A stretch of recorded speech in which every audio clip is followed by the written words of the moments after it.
say nasi ndiri kuno kuHwange. Guys, like I told you before, kuti trip yangu inofana kunogumira kuHwange. I'm actually happy kuti takazoguma tasvika kuHwange, although pane zvakazoitika tiri kuBulawayo, but munhu watinaye nhasi ndiye uya aiita take care of us even tiri munzira chibvunza kuti muri kupi what, but I didn't know kuti this lady anovhetemesa mazirori. I was actually shocked kuti pandaona kuti ko madam akutomuka makuseni vakutotanga kuti vhuruvhuru vakutoenda kubasa. Saka ndikati aiwa imi da kukutorai video mumbotitsanangurira kuti zvii zviri kuyanza kuitika pamusoro perori iri. Saka vakoma vangu tsanangurai tinzwe.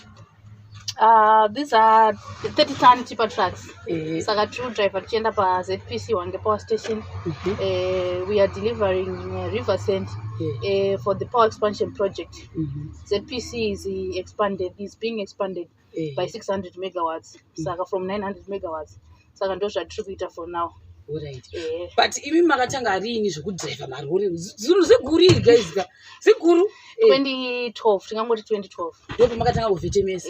Alright. Saka rirwadze kana unzwa mabayo kana unzwa rachifuva zvirwadze but maybe fatigue after some time. Alright. Saka mutosenga even sure kuisa kwakatozara zvinhu. Yes 30 ton. Ndatenda zvangu. But anyway, takumboona muchiri vhetemesa chimbomutsa because vamwe vako vatikuri vanhema.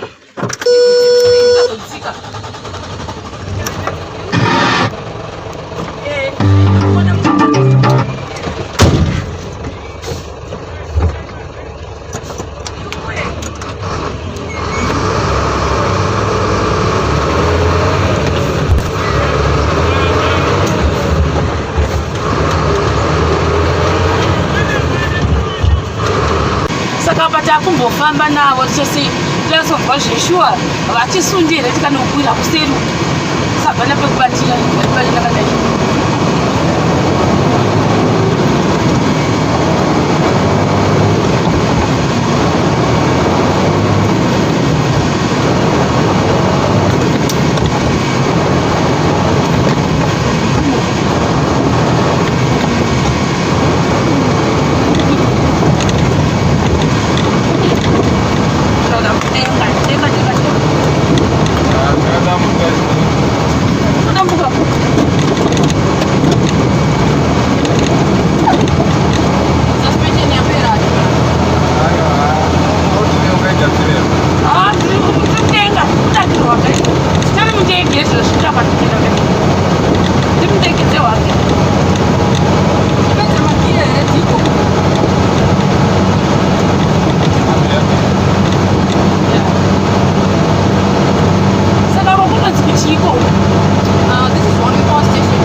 Break. And no cheap. Change down the break. Sorry, wait. Shut up, limits. Let's clean out now.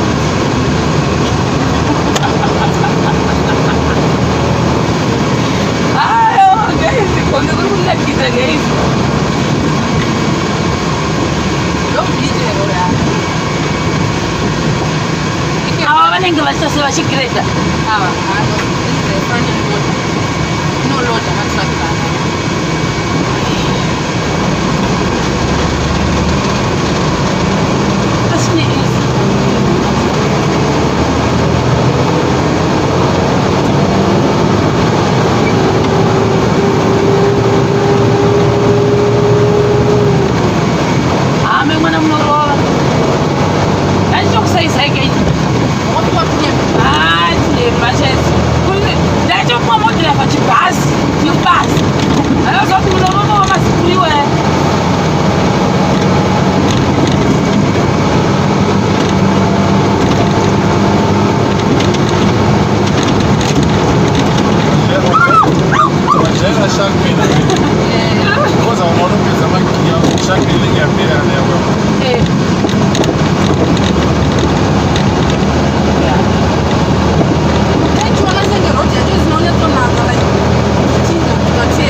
This one.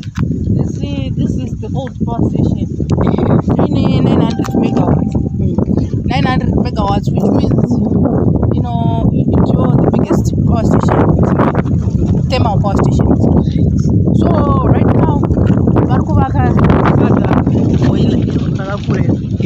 so they are extending 600 megawatts, which means chimney 1 plus this one. Then to make 900 plus 600. So which means 9 plus 6. Like 1,500. 1,500 megawatts. So will still remain the biggest, largest thermal power station. Thermal power, thermal, which means we are using coal to produce what? Power. Right. Oh, so can talk no one is yeah, that's what I was going to go on a bank. What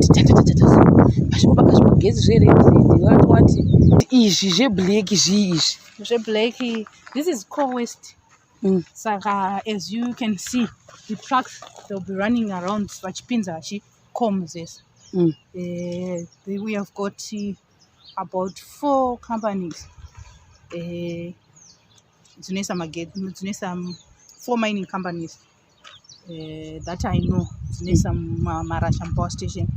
So they'll be running with trucks. We have got Makomo, we have got Collier, we have got Sambes Gas, we have got Green Fuel, all those companies. So this is the West Core in Jurassic Animal Trucks. So they will just push it aside. So I see you here, this one in Wanda stereo. But so, then the oxygen can just fuel to burn it. Right, this coal can be used. Unfortunately, we will talk to that lady Chok at home. She's doing project here. That's where we buy we buy from here. So she's using this coal waste. She's inside the truck. Oh, that lady. So you can advertise the project. She uses this coal waste for bricks. But pane chinhu chiri interesting chiri apapo chakaita chikomo icho. Saka vakoma vangu mamuchiri chikomo icho pane zvamambondiudza zvokuti chinomboita kakupisa zvisada kuwisisa izvezvo because kunange pane tumajecha zvakasangana nezveblack chii chine chinyatsoitika ipapo. Chikomo ichi zvinoitika apa pakudhara the colliery people they were mining vachidhamba overburden yavo which is waste. Kana vachimina coal, the top of the coal is called shell. Saka yaidhambiwa up. So right now combustion here yakuita kuti ibvire. But it's highly inflammable kana yasangana neoxygen. Saka ndosaka mukuona pane mavhu. Saka vanozoisa mavhu aya vakutaya kuvhara unongodzimwa nemavhu chete moto wacho. But azvizonyanye kubvira zvokutodero zvokuti zvingakanganisa maresidents emunomuka. Vakasvika padhuze. Vakasvika padhuze definitely they might. Saka hakutobvumidzwa kuti vanhu vasvikeko. Yeah, asi vamwewo vanosvika vachitora coke product inobuda out of it. Inonzi coke. They sell it. It's a core product. All right. Yeah. Okay. Power. Anonzi mapylons. All right. So, it's in process. Manje vanenge vakusatambo kudezi. Kuti magetsi abve kuno. Pane zvitanda izvo zvishoma shoma izvi. Ndozvinosvitsa kwese ikoko. So right now, besides Hwange power station, there are some Chinese which are in the power station. It's outskirts on Victoria Falls. And there are some black people who are doing solar. They are producing coal using solar. In Victoria Falls Road, 30 kilometer peak. So now we have got so many projects. Zvakatowanda zvantu zvibati zvinonzi machi? Pylons. Zvakatowanda chaizvo. So this pylon is going as far as Harare. Oh, choti ndachakadai kusvika kuHarare muchingove vakwa zvakadai. Zvimwe zvacho one is the plant inogaiwa marasha anoenda kusesa, anoenda kuCongo, the biggest plant yavo yavanoscreena marasha. Pakakura katori kanzvimbo kahombe kakumana Hwange kakutokura zvekutodero zviri kutoona kapanapa. Aya mayadhi ekuno kunumber 2. Alright.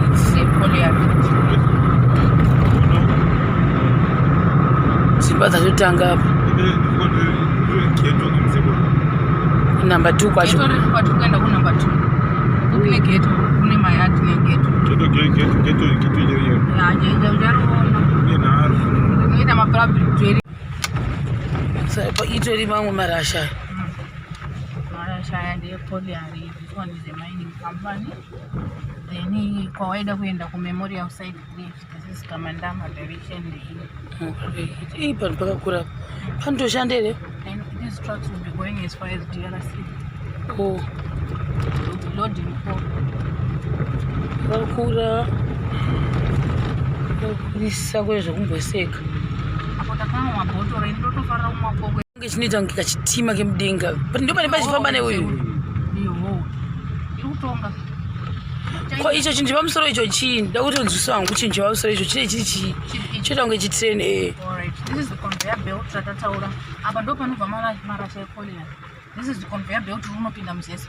Like tabva muzese bebe. Runodira marasha muzese.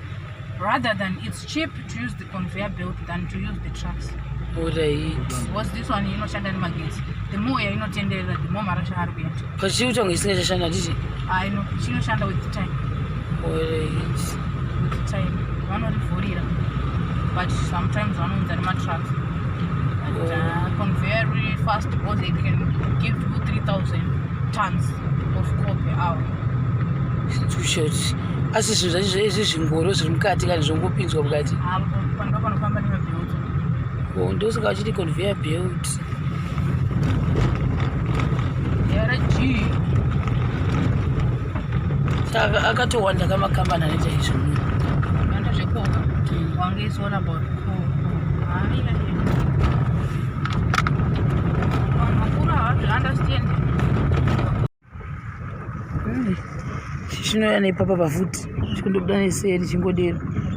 Kuti padhuze nepadhuze. Chikuru icho chienda uko. Chakakurisa. Kwazoti train station wemwana. Apo chinopinda muzese kuye kwatabva kuya. Kutoona. Sasa ndambochiona ndopata chicha. Kuchinichi. Asi kuno kwakamirira mabhazi aya. Uko ndo kwavari kumirira matransport inoenda kunumber 3. Kudhara zvanzisingadai because vanhu vaingouya vachitakurwa nemabhasi ekambani vachienda. Every hour kwaifamba bhasi rePoliari. Transport yakunetsa.